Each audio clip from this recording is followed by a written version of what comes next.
Okay, good morning, everyone. This is Nick Petro at the National Weather Service in Raleigh. It's 11:30 on Thursday, the 11th of October, and here's the latest tropical storm Michael update on central North Carolina for central North Carolina. And what has changed since our last slide set? Well, we're concerned about a pretty potent squall line expected to move across the area later this afternoon and evening. And then, of course, with a slight adjustment of where the heaviest rain's falling, we've been able to make some adjustments to river flooding forecasts. So we'll get to that here shortly. But before I go ahead and move on to the rest of the briefing, let me just show the current radar as a good place to start. Bear with me here for just a second while I put that on the screen. And there we go. You should be able to see the radar now. And let me go ahead and loop that, and you can see. Let me pause it in the latest frame. All these green boxes are flash flood warnings, but I want to basically point out to you that this band that we see here, this solid band right here that extends from Lumberton to Southern Pines, Carthage, Asheboro, up toward just west of Greensboro, Winston-Salem, Thomasville. This band right here is the one band that we've been showing for the last 2 days that we think will be capable of producing some pretty heavy downpours, some gusty winds, and potentially even some flooding. And just as I mouse over here, I can see a report right here of some river and creek overflowing there in looks like on the border of Montgomery and Moore counties. In terms of the winds, we're seeing winds of there in Fayetteville gusting to 30, 29 miles an hour. There's another gust of 29 miles per hour. Southern Pines is gusting to 33 miles per hour. We have a gust there of 35 miles per hour. Camp McCall at Rockingham, there's a gust of 35 miles per hour. So you could see, again, and as we go further north, a gust of 21 there in Asheboro. So as you go further away from this band, notice how the winds are a little bit less, gust of 26 at RDU. And you can see behind the band, as you get away from that band, well, there's a variable at 6 miles per hour at Monroe. So you see the point that we've been trying to convey the last couple of days is that the winds are expected to be the strongest in this band. So if you have a radar loop running wherever you're located, or perhaps on your phone, this is a good thing to follow. Follow that band, and that's where we expect the biggest problems to be, is underneath this band. So we're concerned that heavy downpours, rainfall rates of 1 to 2 inches per hour, could result in some localized flash flooding. Think of this as a slow-moving thunderstorm. You know, think of all the places that normally would flood when you have a slow-moving, heavy downpour thunderstorm moving across, and that's probably what you're going to experience when this thick yellow band of moderate rain to sometimes heavy rain moves over you. And you can see we're already seeing wind gusts 35 miles per hour. While 35 miles per hour on a sunny day may not cause any problems, 35 mile per hour wind gusts on a wet surface could result in some downed trees. There's a gust even higher, 43 at Whiteville. So clearly there's some wind associated with this band. There's some heavy rain, and I wouldn't be surprised to see some power outages as well. That is what's happening right now. So there's another report of flooding occurring right now near Statesville. So this is the situation we're dealing with here, evolving as expected. And this band will continue. Let me put this into motion here. This band will continue to lift north across central North Carolina through the afternoon. So we're also keeping a watch on these embedded cells. Some of them may have some rotation in them. I would not be surprised if there's a couple tornado warnings that have to be issued during the course of the day today. All right. So let me go ahead and I think that's all I wanted to show with this radar loop. Let me go ahead and close this out. I wanted to share this screen because this is rainfall amounts that have been observed in the last 12 hours. And you could see your eyes probably get drawn to these higher amounts here down by in upstate South Carolina, as well as in the Columbia area. These are areas of 2 to 4, maybe 5 inches of rain. You can see the general overall character of this rainfall swath has been somewhere in the 2 to 4 inch rainfall, maybe a few embedded higher amounts of 5 inches or so. That was in the last 12 hours. Well, keep in mind, I'd have to extend this back a little bit further in time if I wanted to capture the storm total rainfall amounts, which I'm sure there's probably some 5+ inch amounts. So again, our forecast that we've been conveying for the last few days of 3 to 6 inches of rain in the heaviest band indeed looks like that's coming to pass. And again, so that obviously increases our confidence that we're going to be dealing with some flooding issues here. The one good news is look at the lack of rain so far across the areas that have been particularly hard hit, say Wayne County, south towards Sampson County. That's good news because as you go further east, obviously. The good news is with the heaviest rain now expected to occur west of those areas, generally in this general west of that line, that will mean less direct inflow into some of those river systems that flooded during Florence. So that's good news as well. All right, so let's head back to the slides, and there's a couple things I think you'll find interesting if my computer will cooperate with me. Bear with me here for just a second. Hang on just a second. Okay, there we go. That's what I was trying to get to. All right, so I want to also point out that there is a tornado watch in effect for a good chunk of central and eastern, all of eastern North Carolina, and a good chunk of central North Carolina. That's in effect until 9 p.m. I mentioned in that band, some of those cells are showing some signs of rotation. If it gets bad enough, obviously the rotation, then we tend to issue tornado warnings for those strongest rotational signatures. So we'll be keeping an eye on that. We do have the tropical storm warnings in effect for the counties you see highlighted in red. That's pretty much all of central North Carolina, almost just about all of North Carolina, except the far west and the far north and northeast. Flood watches and warnings in effect as indicated in the bottom graphic. All right. So yeah, I mean, Michael's now a tropical storm, and it's moving to the northeast, and no real significant changes in our concern for the greatest impacts. Not very little change with this as well. Wind 20 to 30 mile per hour, gusts 30 to 40. That's already occurring and as I pointed out on the radar image with the observations just a few moments ago. So that's verifying.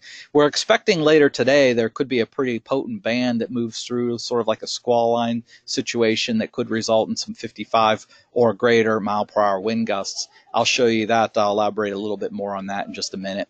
I've already alluded to the flash flooding potential, and then the river flooding we'll touch here in a minute, and tornado and power outages. Those two are concerns. All right. So this map just sort of conveys the areas we think will have the best chance to see potential for flooding. And what we mean by flooding here is flash flooding. Okay, not necessarily river flooding, but more in the way of flash flooding. That's what this map addresses. The areas in red have a better chance of seeing flash flooding than the areas in yellow. That doesn't mean areas in yellows won't see flash flooding. It just means the likelihood of flash flooding is greater the further you go to the north and west of central North Carolina.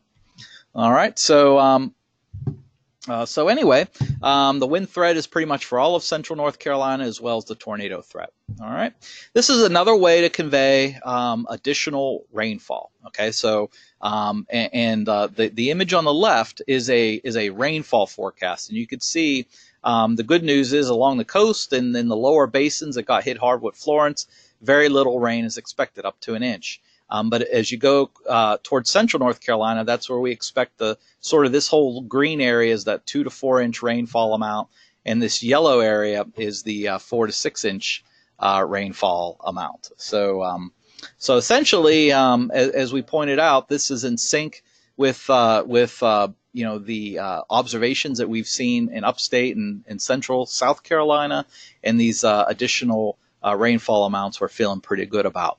All that added up means that the greatest flooding potential will be, again, mainly across the western Piedmont, the foothills, and maybe the northern mountain sections up near the escarpment area and up near the Virginia border. All right, and not to rule out that there can't be flash flooding further east, but this just simply conveys where the greatest risk is for flash flooding. All right, so all right, bear with me here for just a second. All right, so let me just switch to the next screen here, and we sent this slide, this set of slides out a few hours ago, and we're still feeling pretty confident about this. By the way, I've already emailed all these slides to everybody, so you should already have all these slides in your inbox. But the key thing here is we are expecting, as the event evolves, a squall line-like feature, if you will, or a period of rain that will sweep across the area this afternoon.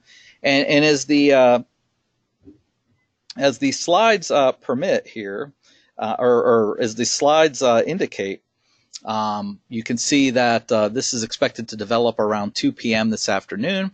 And in that band that I have highlighted on the screen, we're expecting wind gusts 30 to 40 miles per hour, with gusts in excess of 55 miles per hour.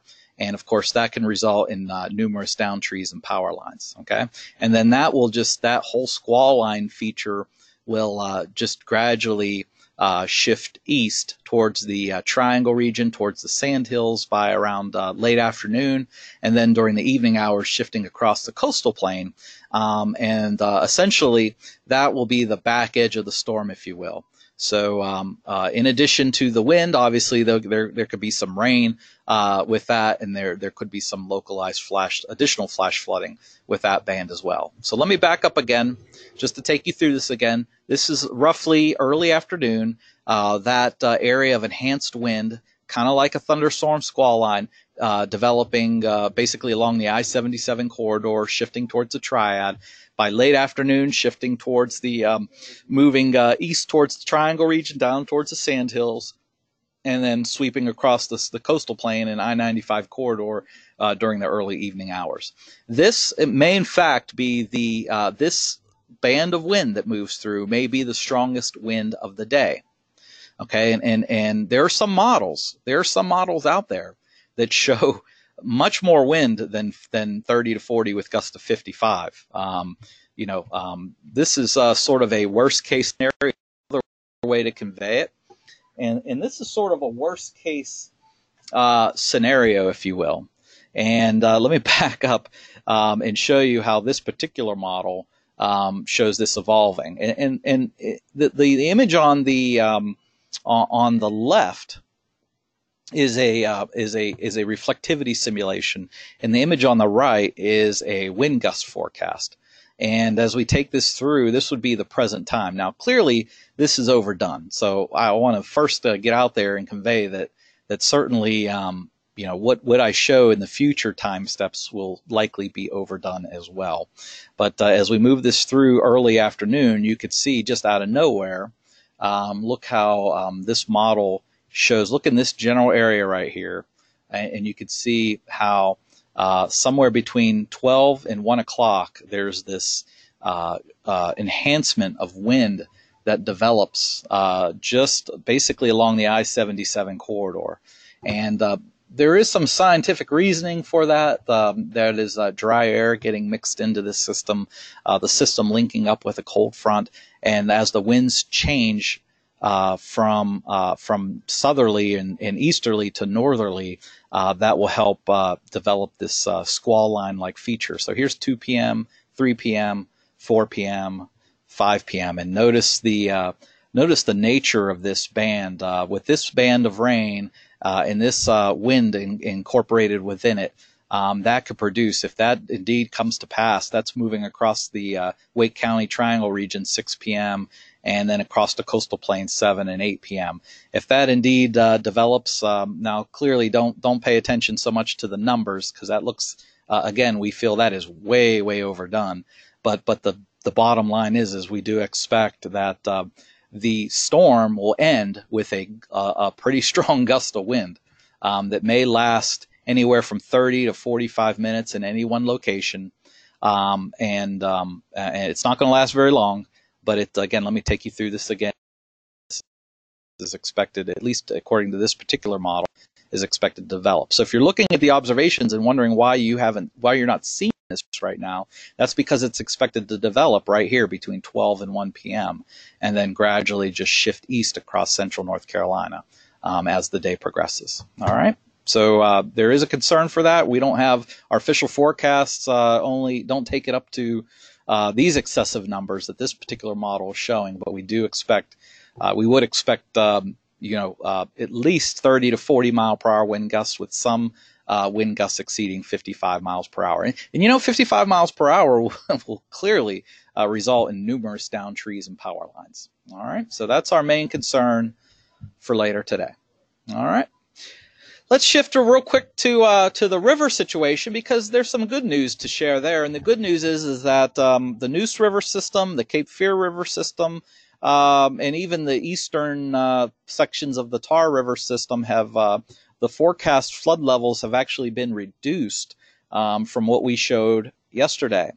And just taking you river by river real quick, the Haw River is the one place that we do still expect major flooding. And that's because most of the heaviest rain is going to be west of the Triangle region, the areas that flow right into the Haw. So we do still have the Haw coming up to major flood stage, and at Bynum also at major flood stage. But that's it for major flood. Everywhere else we're expecting minor or moderate flooding. At Clayton, we no longer even have it getting to flood stage.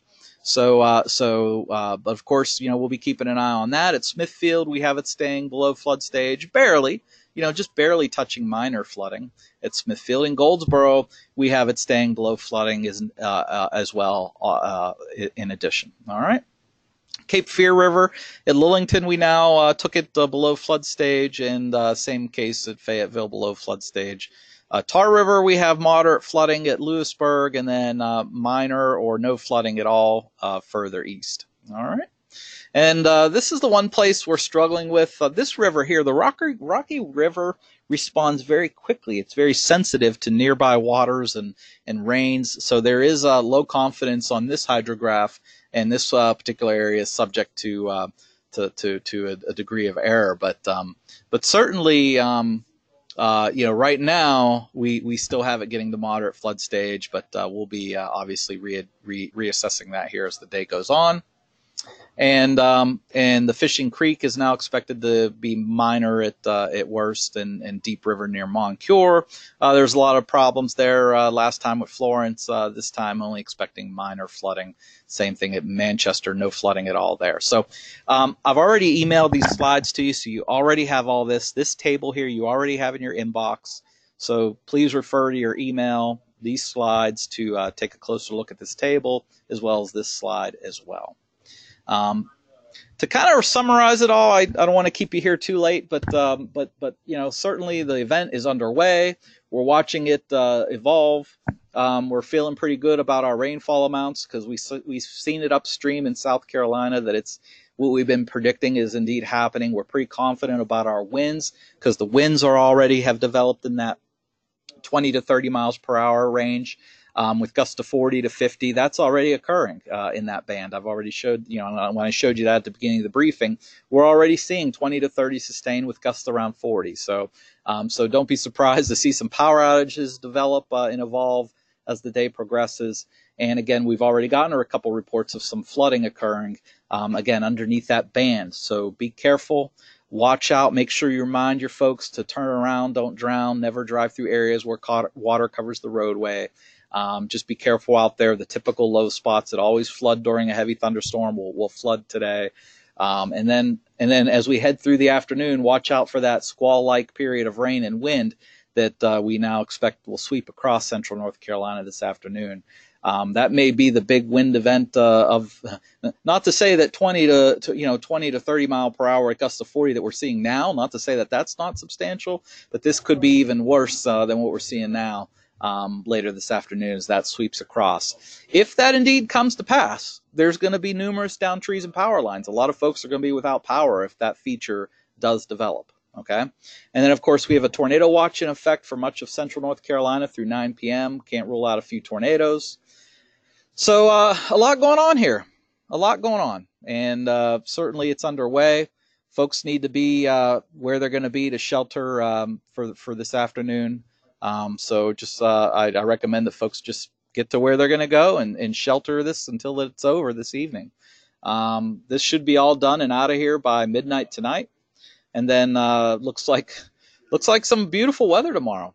Beautiful weather, dry weather, sunny weather, temperatures climbing into the low 70s. That'll be our highs. Just pleasant, low humidity.